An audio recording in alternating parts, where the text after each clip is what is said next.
দুজনে রাস্তায় বেরিয়ে গেছেন। যেতে যেতে যেতে বহু দূরে চলে গেলেন। সেই জায়গাতে যাওয়ার পর আল্লাহর ওলি উসমান হারুনি রহমাতুল্লাহ আলাইহি মুরিদ খাজা মঈনুদ্দিন চিশতি রহমাতুল্লাহ আলাইহিকে ডাক দিয়ে বলছে, বাবা মঈনুদ্দিন, আমি এই জায়গায় একটু বসলাম। ও বাবা মঈনুদ্দিন রে, যাও যাও, ওই দেখো আগুনের পূজাকারীরা আগুন পূজা করে, ওখান থেকে একটু আগুন নিয়ে এসো। আমি তোমার ওস্তাদ, এটা আমার হুকুম। সুবহানাল্লাহ বলবেন। সুবহানাল্লাহ। আপনি মাস্টারের কাছে যদি পড়াশোনা করেন, তার হুকুম মানতে হবে না? সে যে পড়া দেবে সেটা করবেন না? তা আল্লাহ ওয়ালাদের আদেশটাও এরকম।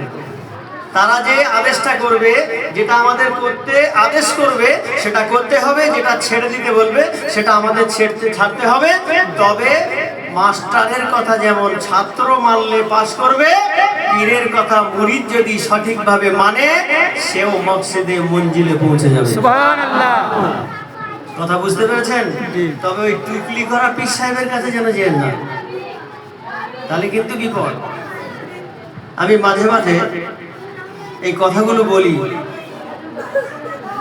আপনি কোনো মাস্টারের কাছে গিয়ে বলবেন, ও মাস্টার সাহেব আপনার কোয়ালিফিকেশন বলুন।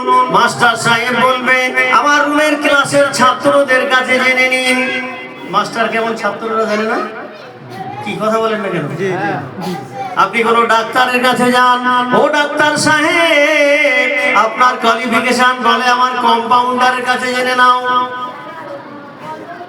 কম্পাউন্ডারকে যখন জিজ্ঞাসা করা হলো, ও কম্পাউন্ডার সাহেব ডাক্তারের কোয়ালিফিকেশন কি? কম্পাউন্ডার এখন বলছে, ওই সামনে কবরস্থানের কাছে যাও। বলে কেন? বলে গিয়ে দেখো যতগুলো নতুন কবর আছে সব এই ডাক্তারের হাতে। এই কথা বুঝতে পারেননি? মানে কি ডাক্তারটা ভালো না নাকি? তাহলে এরকম ডাক্তারের কাছে যদি যান, সকাল সকাল কবরস্থানে শুতে হবে। ওরকম ডাক্তারের কাছে যাবেন না। আমার আল্লাহ পাক রব্বুল আলামিন জানিয়ে দিলেন, ইয়া আইয়ুহাল্লাযীনা আমানু তাকুল্লাহা ওয়া কুনু মাস-সাদিকিন। জোরে বলুন সুবহানাল্লাহ। উসমান হারুনি রহমাতুল্লাহ আলাইহি। এই বাচ্চাগুলো তো হট্টগোল করছে না বাবু, এটা কি বাজার পথে বসাতে এসেছে এখানে? সরিয়ে বসান, সরিয়ে বসান।